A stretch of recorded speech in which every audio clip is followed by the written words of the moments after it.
Hello everyone, welcome to कक्षा affairs, अपनी कक्षा अपना एग्जाम। आज इस वीडियो लेक्चर में हम देखेंगे जनरल अवेयरनेस के उन 25 क्वेश्चन के बारे में जो कि प्रीवियस ईयर एग्जाम में है वो पूछे गए हैं। तो शुरू करते हैं। पहला क्वेश्चन है, तापी नदी का उद्गम स्थल कहाँ है? ऑप्शन है मानसरोवर झील, सतपुड़ा, ब्रह्मगिरी, अमरकंटक। तो तापी नदी का उद्गम स्थल है वो सतपुड़ा पहाड़िया से होता है। कहाँ से? सतपुड़ा पहाड़ियों से। अब ये सतपुड़ा पहाड़ियों में कहाँ से? तो मध्य प्रदेश के बैतूल जिले के मुल्ताई से। मध्य प्रदेश के बैतूल जिले के मुल्ताई कस्बे से है वो इसका उद्गम होता है। और ये पूर्व से पश्चिम की ओर बहती है। किससे? पूर्व से पश्चिम की ओर बहती हुई खंबात की खाड़ी से होती हुई अरब सागर में है वो मिल जाती है। पूर्व से पश्चिम बहती है और खंबात की खाड़ी से होती हुई अरब सागर में है वो मिल जाती है। किसमें? अरब सागर में ये मिल जाती है। अच्छा, इसको जो तापी नदी है इसको हम सूर्यपुत्री नदी के नाम से भी जाना जाता है, यानी कि ऑल्सो कॉल्ड है सूर्यपुत्री नदी। सूर्यपुत्री नदी के नाम से भी है वो जाना जाता है। अच्छा, इस नदी पर है वो कुछ इंपॉर्टेंट सिटीज है वो इस नदी के किनारे है वो व्यवस्थित है। कौन कौन सी है वो देख लेते हैं। तो सिटी है सूरत सिटी है वो इस नदी के किनारे पर अवस्थित है। उसके बाद में बुरहानपुर, भुसावल, बैतूल, नंदूरबा। अच्छा, ये जो नदी है वो 3 राज्यों से है वो गुजरती है। किन किन राज्यों से? मध्य प्रदेश, महाराष्ट्र एंड गुजरात। तो ये ऑल थिंग्स है वो आपको तापी नदी के बारे में है वो ध्यान में रखना है। क्या क्या रखना है? तापी नदी का उद्गम सतपुड़ा पहाड़ियों से होता है। सतपुड़ा पहाड़ियाँ कहाँ से? एमपी के बैतूल जिले के मुल्ताई से ये बहती है पूर्व से पश्चिम की ओर और खंबात की खाड़ी से होती हुई अरब सागर में है ये विलीत हो जाती है। अच्छा, इसके ऊपर सिटी कौन कौन सी है? तो सूरत, बुरहानपुर, भुसावल, बैतूल और नंदूरबा सिटी है वो इसके ऊपर लोकेटेड है। तापी नदी को है वो सूर्यपुत्री की नदी के नाम से भी जाना जाता है और ये एमपी, महाराष्ट्र और गुजरात राज्य से है वो निकलती है, बहती हुई अरब सागर में है वो विलीत हो जाती है। नेक्स्ट क्वेश्चन, भारतीय स्वतंत्रता संग्राम के दौरान दिल्ली चलो का नारा किसने दिया था? ऑप्शन है मोहम्मद अली जिन्ना, सुभाष चंद्र बोस, महात्मा गांधी, जवाहरलाल नेहरू। तो इसका करेक्ट आंसर होगा सुभाष चंद्र बोस। नेताजी सुभाष चंद्र बोस ने है वो 1942 को, कब? 1942 को है वो आजाद हिंद फौज को सिंगापुर में संबोधित करते हुए नारा दिया था, दिल्ली चलो नारा। कहाँ पर? सिंगापुर में आजाद हिंद फौज को संबोधित करते हुए है वो ये नारा दिया था कि दिल्ली चलो का नारा है वो किसने दिया? सुभाष चंद्र बोस को। अच्छा, आजाद हिंद फौज को है वो इंडियन नेशनल आर्मी के नाम से भी जाना जाता है। कब? किसके नाम से? इंडियन नेशनल आर्मी के नाम से है वो जाना जाता है। अच्छा, तुम मुझे खून दो मैं तुम्हें आज़ादी दूंगा नारा किसने दिया था? यह भी सुभाष चंद्र बोस ने दिया था। क्या? कौन सा नारा? तुम मुझे खून दो मैं तुम्हें आज़ादी दूंगा, ये नारा दिया था सुभाष चंद्र बोस ने। अच्छा, इसके अलावा सुभाष चंद्र बोस ने 3 मई 1939 को है वो फॉरवर्ड ब्लॉक की स्थापना की थी। 3 मई 1939 है ना, 1939 को है वो फॉरवर्ड ब्लॉक की स्थापना की थी। आगे समझ में? अच्छा, इंकलाब जिंदाबाद का नारा किसने दिया था? बहुत इंपॉर्टेंट, और किसी न किसी हर एग्जाम में या फिर किसी न किसी एग्जाम में ये पूछा गया है और आगे भी पूछा जाएगा। इंकलाब जिंदाबाद का नारा किसने दिया था? तो इंकलाब जिंदाबाद का नारा है वो हजरत मोहनी ने दिया था। किसने? हजरत मोहनी। इंकलाब जिंदाबाद किसने दिया था? हजरत मोहनी। तो ये सारी चीजें फैक्ट्स है वो आपको इसके बारे में ध्यान रखना है। नेक्स्ट क्वेश्चन है, गर्मियों के मौसम के समाप्ति के समय विशेषकर केरल और कर्नाटक में पूर्व मानसूनी वर्षा होना अत्यंत आम है। इसे प्राय किस नाम से है वो संदर्भित किया जाता है? ऑप्शन है काल वैशाखी, जैठ तारा, पश्चिमी अवदाब या फिर आम्र वर्षा। तो करेक्ट ऑप्शन होगा आपका आम्र वर्षा। ये जो अप्रैल और मई माह में मानसून पूर्व है वो वर्षा होती है, किसमें? अप्रैल एंड मई मंथ है उससे पूर्व यहाँ पर वर्षा होती है। अच्छा, यहाँ पर है केरला और कर्नाटका, है ना। तो यहाँ पर है वो अप्रैल मई में है वो, इससे पूर्व है वो बारिश हो जाती है और उस बारिश को हम कहते हैं आम्र वर्षा। अब आम्र वर्षा क्यों कहते हैं? क्योंकि ये है वो आम की फसल के लिए है वो बहुत ही लाभदायक होती है, बहुत ही उपयोगी होती है, इसलिए इसको आम्र वर्षा के नाम से है वो जाना जाता है। नेक्स्ट क्वेश्चन है, हैदर अली कहाँ का शासक था? ऑप्शन है हैदराबाद, अवध, मैसूर या फिर किंतूर। तो हैदर अली है वो पूर्व मैसूर के है वो सुल्तान थे। किसके? मैसूर के है वो सुल्तान थे। अच्छा, ये उत्तराधिकारी किसके थे? हैदर अली का उत्तराधिकारी कौन था? टिप्पू सुल्तान। कौन था? टिप्पू सुल्तान। हैदर अली है वो कहाँ का शासक? मैसूर का। उत्तराधिकारी हैदर अली का उत्तराधिकारी कौन था? टिप्पू सुल्तान। टिप्पू सुल्तान के बारे में तो आपने सुना ही होगा, नाम तो पक्का ही सुना होगा, टिप्पू सुल्तान। अच्छा, टिप्पू सुल्तान का पुराना नाम था सुल्तान फतेह अली खान साहब, ऑल्सो कॉल्ड एज, यानी कि पुराना नाम ही बोल दो आप, सुल्तान फतेह अली खान साहब। तो ये टिप्पू सुल्तान का नाम था और इसे दुनिया का पहला मिसाइल मैन के नाम से भी जाना जाता है। टिप्पू सुल्तान का है वो दुनिया का पहला मिसाइल मैन के नाम से भी जाना जाता है, मिसाइल मैन के नाम से। अच्छा, तो आगे बढ़ने से मैं पहले आपको एक गुजारिश करता हूं कि अगर आप इस चैनल पर नए हो और अभी तक चैनल को सब्सक्राइब नहीं किया है तो चैनल को प्लीज़ सब्सक्राइब कर दीजिए, ताकि हमें भी मोटिवेशन मिले ऐसे भी शानदार वीडियो सीरीज लाने की। तो नेक्स्ट क्वेश्चन है, इनमें से कौन सा नाभिकीय शक्ति रिएक्टर गुजरात में स्थित है? ऑप्शन है राणा प्रताप सागर, तारापुर, नरोरा, काकरापार। तो करेक्ट आंसर होगा आपका काकरापार। काकरापार है वो गुजरात में स्थित है। कहाँ पर? गुजरात में स्थित है। नरोरा कहाँ पर है? यूपी में। नरोरा कहाँ पर है? यूपी में। अच्छा, तारापुर, तारापुर है महाराष्ट्र में। तारापुर कहाँ पर? महाराष्ट्र में। आगे चीज समझ में, ये जो तारापुर है वो भारत का प्रथम नाभिकीय शक्ति रिएक्टर था। भारत का प्रथम nuclear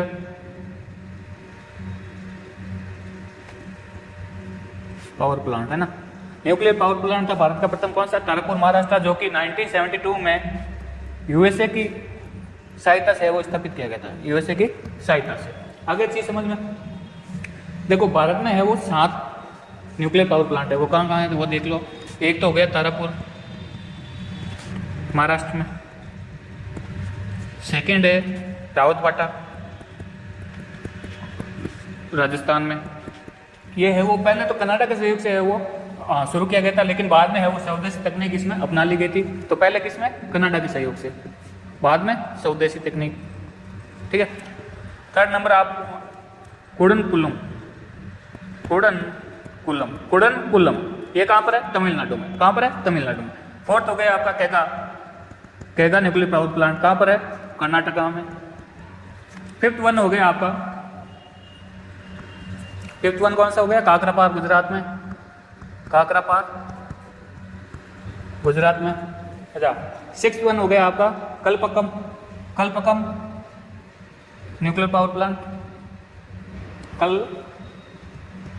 Kalpakkam nuclear power plant कहाँ पर है? तमिलनाडु में। अच्छा, तमिलनाडु में कितने हो गए? 2। कुडनकुलम और कलपक्कम है वो तमिलनाडु में स्थित। सेवंथ वन हो गया नरोरा। कौन सा? नरोरा। ये कहाँ पर है? यूपी में। तो ये सातों आपको ध्यान में रखना है। इस बार पूछा गया था काकरापार के बारे में, अगली बार आपको पूछ सकता है कि महाराष्ट्र में तारापुर वो भारत का प्रथम न्यूक्लियर पावर प्लांट है, उसके बारे में। नरोरा के बारे में पूछ सकता है, रावतबाटा राजस्थान के बारे में पूछ सकता है, और या फिर पूछ लेगा या फिर तारापुर है वो किस देश की सहायता से वो शुरुआत की गई थी। तो ये सारी चीजें है वो आपको ध्यान में रखनी है। अच्छा, परमाणु ऊर्जा विभाग के है वो 5 अनुसंधान केंद्र है। कौन कौन से? बार्क का नाम सुना होगा, जिसका हेडक्वार्टर है मुंबई में, यानी कि भाभा परमाणु अनुसंधान केंद्र। इसको आप नोट कर लीजिएगा। अच्छा, 5 कौन कौन से उनके नाम देख लो। भाभा परमाणु अनुसंधान केंद्र बार्क, जो कि मुंबई में स्थित है। सेकेंड है इंदिरा गांधी परमाणु अनुसंधान केंद्र, जो कि कलपक्कम तमिलनाडु में स्थित है। थर्ड है उन्नत तकनीकी केंद्र, जो कि इंदौर मध्य प्रदेश में स्थित है। फोर्थ है वेरिएबल एनर्जी साइक्लोट्रॉन केंद्र, जो कि कोलकाता में स्थित है। फिफ्थ है परमाणु पदार्थ अन्वेषण और अनुसंधान निदेशालय, जिसे एएमडी के नाम से भी जाना जाता है, जो कि हैदराबाद में लोकेटेड है। तो ये था परमाणु नाभिकीय शक्ति रिएक्टर के बारे में, यानी कि न्यूक्लियर पावर प्लांट के बारे में। ये सारी की सारी चीजें आपको ध्यान में रखना है। इससे बाहर क्वेश्चन नहीं जाएगा अगर परमाणु न्यूक्लियर पावर प्लांट से क्वेश्चन पूछा गया तो ये सारे फैक्ट थे न्यूक्लियर पावर प्लांट के बारे में। नेक्स्ट क्वेश्चन है मंत्रिपरिषद सामूहिक रूप से किसके प्रति है वो जवाबदेही होती है? ऑप्शन है प्रधानमंत्री, लोकसभा, राज्यसभा, राष्ट्रपति। तो करेक्ट आंसर होगा आपका लोकसभा। अनुच्छेद 75 में, किसमें? अनुच्छेद 75 के अकॉर्डिंग है वो मंत्रिपरिषद सामूहिक रूप से है वो लोकसभा के प्रति जवाबदेही होती है, लोकसभा के प्रति जवाबदेही होती है मंत्रिपरिषद। अच्छा, नेक्स्ट क्वेश्चन है भारत में उदारीकृत विनियमन विनिमय दर प्रबंध प्रणाली की स्थापना किस वर्ष में की गई थी? तो इसका करेक्ट आंसर होगा आपका 1992 यानी कि 1 मार्च 1992 से शुरू हुई थी ये। और घोषणा किसने की थी बजट में? तो मनमोहन सिंह उस टाइम वित्त मंत्री थे। मनमोहन सिंह वित्त मंत्री थे 1992 के बजट में है वो इसकी घोषणा की गई थी कि भारत में है वो उदारीकृत विनिमय दर प्रबंध प्रणाली है वो शुरू की जाएगी। नेक्स्ट क्वेश्चन है 1948 में अर्ली इंडस सिविलाइजेशन नामक पुस्तक किसने लिखी थी? ऑप्शन है Ernest Mackay, G.F. Dales, John Marshall, रैम व्हीलर। तो इसका करेक्ट आंसर होगा आपका अर्नेस्ट मेंके ने है वो 1948 में अर्ली इंडस सिविलाइजेशन है वो नामक पुस्तक लिखी थी। नेक्स्ट क्वेश्चन है मैंग्रोव वन कहाँ पाए जाते हैं? ऑप्शन है विंध्य पर्वतीय क्षेत्रों में, थार मरुस्थलीय क्षेत्रों में, जवार भाटे में प्रभावित तटों से उच्च हिमालयी क्षेत्र में। तो करेक्ट ऑप्शन होगा आपका जवार भाटे से प्रभावित तटों में। ये ऐसे वृक्ष होते हैं जो खारे पानी या अर्ध खारे पानी में ये पाए जाते हैं, खारे पानी या अर्ध खारे पानी में ये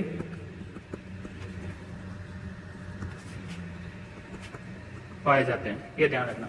नेक्स्ट क्वेश्चन, ट्रैक बॉल निम्नलिखित में से किस श्रेणी के अंतर्गत आता है? ऑप्शन है processing device, output device, input device या फिर स्टोरेज डिवाइस। तो ट्रैक बॉल है वो इनपुट डिवाइस के अंतर्गत आता है। किसके? इनपुट डिवाइस के अंतर्गत है ये ट्रैक बॉल आता है। अच्छा, प्रोसेसिंग डिवाइस इसके अंदर कौन कौन से आते हैं? आउटपुट डिवाइस के अंदर कौन कौन से आते हैं?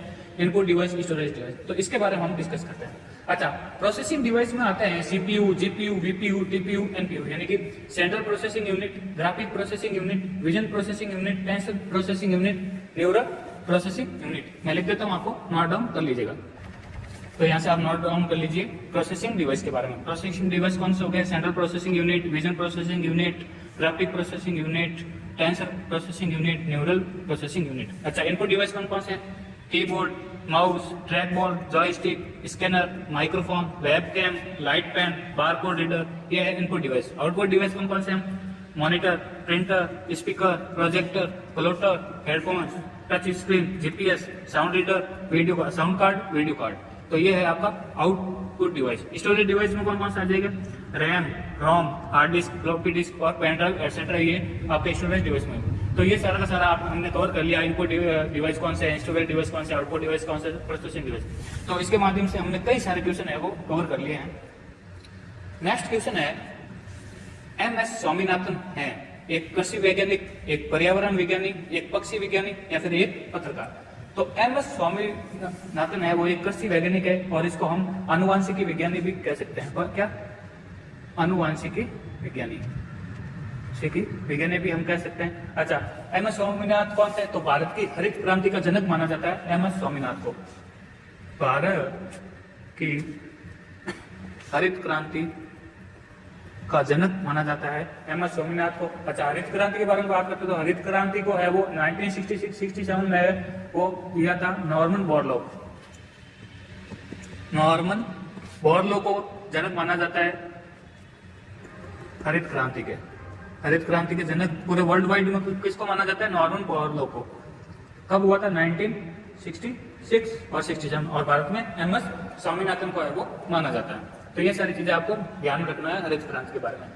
नेक्स्ट क्वेश्चन है भारतीय संविधान का इनमें से कौन सा अनुच्छेद अल्पसंख्यकों के हितों के संरक्षण में है वो संबंधित है? ऑप्शन है article 20, article 21A, article 24, article 29। तो करेक्ट ऑप्शन होगा आपका आर्टिकल 29।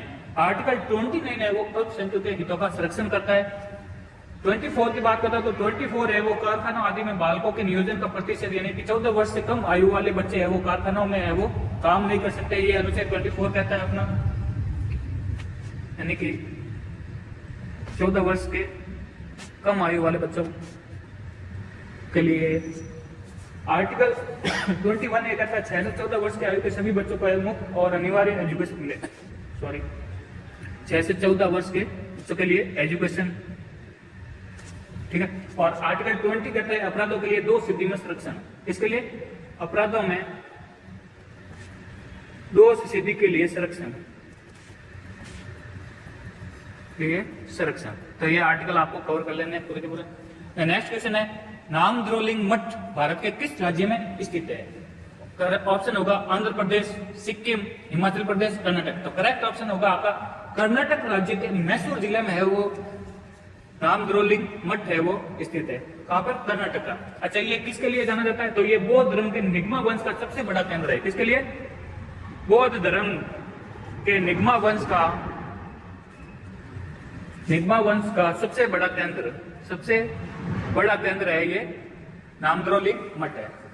नेक्स्ट क्वेश्चन है भारत का एकमात्र नौसेना विमानन संग्रहालय यानी कि नेवल एविएशन म्यूजियम इनमें से किस राज्य में स्थित है? ऑप्शन है ओडिशा, आंध्र प्रदेश, गुजरात और गोवा। तो करेक्ट ऑप्शन होगा आपका गोवा। इसकी स्थापना है वो एनएवी की यानी कि नेवल एविएशन म्यूजियम, एनएएम है ना, नेवल एविएशन म्यूजियम की स्थापना है वो 12 अक्टूबर 1998 में की थी। और ये भारत का एकमात्र है जहां जो कि नौसेना विमानन संग्रहालय है वो किस राज्य में? गोवा में, ठीक है। तो ये चीज आपको ध्यान रखना है। नेक्स्ट क्वेश्चन है भारत के किस वायसराय ने देशी भाषा प्रेस अधिनियम का प्रस्ताव दिया था? ऑप्शन है Lord Reading, Lord Lawrence, Lord Lytton, Lord Mayo. तो करेक्ट ऑप्शन होगा आपका लॉर्ड लिटन ने है वो देशी भाषा प्रेस अधिनियम का प्रस्ताव दिया था। और ये लॉर्ड लिटन है वो उस टाइम के भारत के वायसराय थे। और ये कब दिया था? 1878। अभी इस अधिनियम ये क्यों लाया गया, ये एक्ट क्यों लाया गया देशी भाषा प्रेस अधिनियम? तो इसके तहत है वो जो भी पत्रकार थे उनको है वो पूर्ण स्वतंत्रता देना नहीं चाहते थे कि वो उनके बारे में कुछ भी गलत लिखे और लोगों को है वो उनके बारे में पता चले। तो इसके लिए लॉर्ड लिटन ने है वो देशी भाषा प्रेस अधिनियम का प्रस्ताव दिया था। कब दिया था? 1878 में उस टाइम भारत का वायसराय था लॉर्ड लिटन। नेक्स्ट क्वेश्चन है निम्नलिखित में से कौन सा ब्रिक्स का सदस्य है? ऑप्शन है भूटान, कनाडा, ब्राजील, इंडोनेशिया। तो करेक्ट ऑप्शन होगा आपका ब्राजील। अच्छा, ब्रिक्स के बारे में तो ब्राजील हो गया करेक्ट ऑप्शन। बात करते हैं ब्रिक्स के बारे में। तो ब्रिक्स से कौन कौन से देश है? बी से ब्राजील, आर से रशिया, ब्राजील, आर से रशिया, आई से इंडिया, सी से चाइना और एस से साउथ अफ्रीका। कौन? South Africa. अच्छा, ब्रिक्स की स्थापना कब हुई थी? तो ब्रिक्स की स्थापना है वो 2007 में हुई थी, सितंबर 2007 में। और हेडक्वार्टर कहां पर इसका? संघाई में। हेडक्वार्टर कहां पर है? संघाई में, जो कि चाइना में स्थित है। और इसका फर्स्ट सम्मेलन है वो 16 जून 2009 को हुआ था रूस में। और 2021 का हुआ था न्यू दिल्ली में। 2021 का न्यू दिल्ली में। अच्छा, 2022 का प्रस्तावित कहां पर है? चाइना में। कहां पर है? चाइना में। अच्छा, साउथ अफ्रीका है वो 2010 में इसका सदस्य बना था, 2010 में सदस्य। अच्छा, ब्रिक्स ने एक बैंक की स्थापना की जिसे ब्रिक्स न्यू डेवलपमेंट बैंक के नाम से जाना जाता है। किसके नाम से? ब्रिक्स न्यू डेवलपमेंट बैंक के नाम से जाना जाता है, जिसका हेडक्वार्टर है संघाई में। इसकी स्थापना 2014 में हुई थी, जो कि ब्रिक्स के सदस्य देशों द्वारा की गई थी। और हाल ही में है वो न्यूज में था। न्यूज में क्या था कि इसमें है वो 4 नए देश को है वो ऐड किए गए हैं। 4 नए देश को ऐड किया गया है। कौन कौन से हैं? बांग्लादेश, यूएई, उरुग्वे और हाल ही में चौथा देश बना है मिस्र। कौन सा? मिस्र। तो ये सारी चीजें आपको ध्यान में रखनी है ब्रिक्स न्यू डेवलपमेंट बैंक के बारे में, ब्रिक्स के बारे में। तो ये सारी चीजें मैंने आपको कवर कर ली है। इसके बाहर है अगर ब्रिक्स के बारे में पूछा गया तो आपसे इसके बाहर है वो एक भी क्वेश्चन नहीं पूछा जाएगा। नेक्स्ट क्वेश्चन है निम्नलिखित में से किसे भारतीय संविधान की आत्मा के रूप में वर्णित किया गया? ऑप्शन है राज्य के नीति निर्देशक तत्व, लोकसभा, मौलिक अधिकार या फिर राज्यसभा। तो करेक्ट ऑप्शन होगा आपका मौलिक अधिकार। मौलिक अधिकार को है वो भारतीय संविधान की आत्मा के रूप में है वो वर्णित किया गया है। अच्छा, मौलिक अधिकार है वो 12 से अनुच्छेद 12 से 34 तक है। कहां से कहां तक? 12 से 34। और भाग 3 में है वो मौजूद है। भाग 3 संविधान में मौजूद है। पहले ये 7 है। मौलिक अधिकार कितने थे पहले? 7। एक मिनट, कहां से कहां तक है? 12 से 34 तक। कौन से भाग में? भाग 3 में। पहले 7 थे, अब हो गए 6। अब 6 कब हुए? तो 1978 में एक संशोधन हुआ था जिसे हम 44वें संविधान संशोधन के नाम से जाने जाते हैं। उसके द्वारा है वो संपत्ति का अधिकार है वो उसको हटा दिया गया, संपत्ति का अधिकार, इस अधिकार को है वो हटा दिया गया। और उसके बाद 6 अधिकार है वो हमारे पास बचे हैं। कौन कौन से हैं? 6। समता का अधिकार, समता का अधिकार जो कि अनुच्छेद 19 से 22 तक है। शोषण के विरुद्ध अधिकार, शोषण के विरुद्ध अधिकार 23 से 24 के बीच में। धर्म की स्वतंत्रता का अधिकार,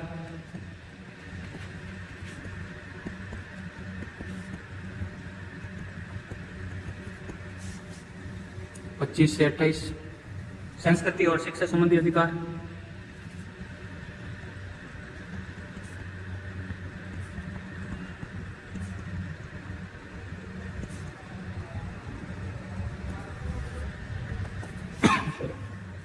फिफ्थ है स्वतंत्रता का अधिकार। अच्छा, समता का अधिकार थोड़ा गलत हो गया। समता का अधिकार उसमें लिख दो आप, यानी समानता का अधिकार 14 से 18। और सेकंड है स्वतंत्रता का अधिकार, है ना, स्वतंत्रता का अधिकार, स्वतंत्रता का अधिकार जो कि है 19 से 22। थर्ड नंबर ये हो गया। फोर्थ नंबर, फिफ्थ नंबर और सिक्स नंबर है संवैधानिक उपचारों का अधिकार, संवैधानिक उपचारों का अधिकार जो कि है 32 से 35। अच्छा, इसे भारतीय संविधान की आत्मा किसने कहा था? तो भारतीय संविधान की आत्मा कहा था भीमराव अंबेडकर ने। किसने? भीमराव अंबेडकर ने है वो कहा था। तो ये सारी चीजें आपको मौलिक कर्तव्यों के बारे में ध्यान रखना है। और मौलिक अधिकार कहाँ से लिया गया था? यूएसए से। कहाँ से? यूएसए से लिया गया था। और राज्य के नीति निर्देशक तत्व है वो भाग 4 में आते हैं। और इसे आयरलैंड से वो लिया गया था। कहाँ से? आयरलैंड से। ये सारी चीजें आपको ध्यान में रखना है। और राज्य के नीति निर्देशक तत्व कहाँ से कहाँ तक है? 36 से 51, 36 to 51 भाग 4 में लिया गया था और आयरलैंड से लिया गया था। तो मौलिक कर्तव्य आपको हो गया पूरा ना। तो सारी चीजें आपको ध्यान में रखना है। अच्छा, मौलिक अधिकार थे। मौलिक कर्तव्य के बारे में बात करते तो ये मौलिक कर्तव्य है वो रूस से लिया गया था। और इसे सरदार सोहन सिंह समिति की अनुशंसा पर संविधान के 42वें संविधान संशोधन 1976 में है वो जोड़ा गया था। और 42वें संविधान संशोधन को मिनी कॉन्स्टिट्यूट के नाम से भी जाना जाता है। नेक्स्ट क्वेश्चन है सिंधु सभ्यता के इनमें से किन स्थलों में जलाशयों के साक्ष्य मिले? ऑप्शन है कालीबंगा, धौलावीरा, कोट डीजी या फिर लोथल। तो करेक्ट ऑप्शन होगा धौलावीरा। धौलावीरा में है वो जलाशयों के साक्ष्य मिले हैं जो कि गुजरात के कच्छ में स्थित है। कच्छ गुजरात में। नेक्स्ट क्वेश्चन है राजाजी नेशनल पार्क उद्यान कहां पर स्थित है? ऑप्शन है पंजाब, उत्तर प्रदेश, बिहार, उत्तराखंड। तो करेक्ट ऑप्शन होगा आपका उत्तराखंड में है वो राजाजी नेशनल पार्क है। और उत्तराखंड के नेशनल पार्क की बात करते हैं तो उत्तराखंड में जिम कॉर्बेट नेशनल पार्क है। जिम कॉर्बेट, जिसको हम हेली नेशनल पार्क के नाम से भी जाने जाते थे। 1936 में है वो हेली नेशनल पार्क के नाम से जाना जाता था। और 1957 में है वो जिम कॉर्बेट के नाम से है वो जाना गया इसको। अच्छा, जिम कॉर्बेट में है वो 1973 में भारत की पहली टाइगर प्रोजेक्ट टाइगर है वो लॉन्च किया था। भारत का पहला प्रोजेक्ट टाइगर 1973 में कहां पर? जिम कॉर्बेट में। अच्छा, 1992 में प्रोजेक्ट एलिफेंट लॉन्च किया गया था। प्रोजेक्ट एलिफेंट 1992 में। अच्छा, 1972 को wild life protection act launch किया गया था। Wild life protection act. अच्छा, भारत में कितने टाइगर है टोटल अभी? 2967। और उसमें से वो सबसे ज्यादा एमपी में कितने हैं? एमपी में 526। तो ये सारी चीजें आपको ध्यान रखना है जिम कॉर्बेट के बारे में। उसके अलावा उत्तराखंड में नेशनल पार्क है Govind national park, Nanda Devi national park लिख देता हूं मैं, Govind national park, Nanda Devi national park, फूलों की घाटी नेशनल पार्क। अच्छा, साइलेंट वैली नेशनल पार्क कहां पर है? तो वो है केरला में। फूलों की घाटी नेशनल पार्क उत्तराखंड में और silent valley national park Kerala में। केरला में पेरियाल नेशनल पार्क भी है। राजाजी नेशनल पार्क और गंगोत्री नेशनल पार्क। तो ये सारी चीजें आपको ध्यान में रखना है उत्तराखंड के बारे में। अच्छा, पंजाब के बारे में बात करें तो पंजाब में अबोहर वाइल्ड लाइफ सेंचुरी है, हरिके बेजार वाइल्ड लाइफ सेंचुरी है, झज्जर बचोली वाइल्ड लाइफ सेंचुरी है और बीर मोती बाग है। यूपी की बात करता हूं तो यूपी में दूधवा नेशनल पार्क है, पीलीभीत नेशनल पार्क है, राष्ट्रीय चंबल नेशनल पार्क है, शोर सरोवर वाइल्ड लाइफ सेंचुरी है। बिहार में बात करता हूँ, बिहार में वाल्मीकि नेशनल पार्क है, बिहार में वाल्मीकि नेशनल पार्क है। तो ये सारी चीजें आपको ध्यान में रखनी है। नेक्स्ट क्वेश्चन है, निम्नलिखित में से कौन सा एक आउटपुट डिवाइस है? ऑप्शन है मॉनिटर, स्कैनर, जॉयस्टिक, कीबोर्ड। तो करेक्ट ऑप्शन होगा आपका मॉनिटर। तो ये सारी चीजें हमने पहले डिस्कस कर ली है, वो आपको ध्यान वहां से पढ़ लेना प्रीवियस स्लाइड्स में, है ना, वहां से आप पढ़ लीजिए इसको। नेक्स्ट क्वेश्चन है, भारत की सबसे बड़ी तटीय खारे पानी की झील इनमें से किस राज्य में स्थित है? ऑप्शन है केरल, ओडिशा, आंध्र प्रदेश, पश्चिम बंगाल। तो करेक्ट ऑप्शन होगा आपका ओडिशा की चिल्का झील है, वो भारत की सबसे बड़ी खारे पानी की झील है, जो कि तटीय खारे पानी की झील है, चिल्का झील। इसको लेगू झील के नाम से भी जाना जाता है। अच्छा, सबसे खारे पानी की झील की बात आए तो वो होगी सांबर झील, सबसे खारे पानी की झील सांबर झील। अच्छा, सबसे मीठे पानी की झील वुल्लर झील, जो कि जम्मू JNK में। ये कहाँ पर है? सांबर झील राजस्थान में, और ये JNK में वुल्लर झील, है ना।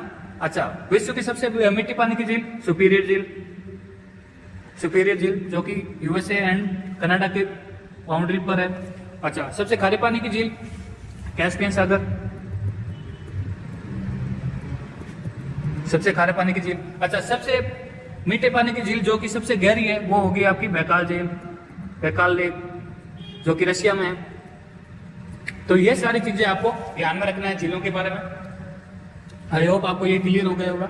अच्छा, नेक्स्ट क्वेश्चन है, दुनिया के पहले इलेक्ट्रॉनिक डिजिटल कंप्यूटर का नाम क्या है? ऑप्शन है ENIAC, प्रोलॉग, परम, UNIBC। तो करेक्ट ऑप्शन होगा ENIAC। अच्छा, ENIAC की फुल फॉर्म के बारे में डिस्कस करते हैं। तो ENIAC की फुल फॉर्म होगी इलेक्ट्रॉनिक न्यूमेरिकल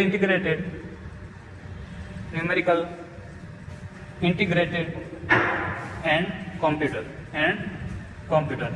इसका संक्षिप्त रूप है 1945 में लॉन्च किया गया था, जो कि किया गया था जेफ्री एकट और जॉन मॉचले द्वारा, है ना। और इसकी डिजाइन है वो अमेरिका सेना द्वारा की गई थी। किसके द्वारा? अमेरिका सेना द्वारा है वो इसकी डिजाइन की गई थी। अच्छा, भारत में है वो पहला निर्मित हुआ था परम, भारत का पहला कंप्यूटर है वो निर्मित हुआ था परम, जो कि सीडेक के द्वारा है वो निर्मित किया गया था। किसके द्वारा? सीडेक के द्वारा। नेक्स्ट क्वेश्चन है, तेजस नामक स्वदेशी LCA फाइटर जेट का निर्माण किसने किया था? तो ऑप्शन है India aeronautics limited, Hindustan dynamics limited, Hindustan aeronautics limited, Bharat dynamics limited. Correct option होगा आपका हिंदुस्तान एरोनॉटिक्स लिमिटेड, यानी कि इसको हम HAL के नाम से भी जानते हैं। इसकी स्थापना है वो 23 दिसंबर 1940 को हुई थी, और इसका हेडक्वार्टर है वो बेंगलुरु में। कहां पर है? बेंगलुरु में।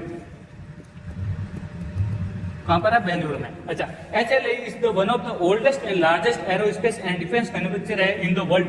आज के दिन में ये लार्जेस्ट और ओल्डेस्ट है वो डिफेंस मैन्युफैक्चरर है HAL पूरे वर्ल्ड में, है ना। Oldest and largest defence manufacturer in the world. Next question है, दिल्ली सल्तनत का सबसे बड़ा विस्तार किसके शासनकाल में देखा गया था? ऑप्शन है मोहम्मद बिन तुगलक, गयासुद्दीन बलबन, अलाउद्दीन खिलजी, सिकंदर लोदी। तो इस क्वेश्चन में है वो दो ऑप्शन करेक्ट होते हैं, मोहम्मद बिन तुगलक और अलाउद्दीन खिलजी। और NCERT ने माना है, बोर्ड ने माना है वो है अलाउद्दीन खिलजी। और देखा जाए तो अलाउद्दीन खिलजी के टाइम ही वो दिल्ली सल्तनत का सबसे बड़ा विस्तार हुआ था। और NCERT मानती है कि मोहम्मद बिन तुगलक और अलाउद्दीन खिलजी दोनों को। नेक्स्ट क्वेश्चन है, इनमें से कौन सी नदी धुआंधार जलप्रपात से संबंधित है? ऑप्शन है माई नदी, तापी, कावेरी, नर्मदा। तो धुआंधार जलप्रपात है वो मध्य प्रदेश के जबलपुर जिले में स्थित है। कहां पर? मध्य प्रदेश के जबलपुर जिले में स्थित है धुआंधार जलप्रपात, और ये नर्मदा नदी पर है वो लोकेटेड है। किस पर? नर्मदा नदी पर लोकेटेड है। और हाल ही में न्यूज में रहा था क्योंकि 20 मई 2021 को इसको विश्व धरोहर में है वो सम्मिलित किया गया था, विश्व धरोहर में सम्मिलित किया गया था। तो ये सारे क्वेश्चन थे जो प्रीवियस ईयर क्वेश्चन थे, उनका हमने डिटेल में एनालिसिस किया है। आई होप आपको ये वीडियो पसंद आया होगा। अगर आपको वीडियो पसंद आया है तो आप अपने दोस्तों और स्टडी ग्रुप में शेयर जरूर करें। मिलते हैं अगले वीडियो में, तब तक के लिए जय हिंद, जय भारत।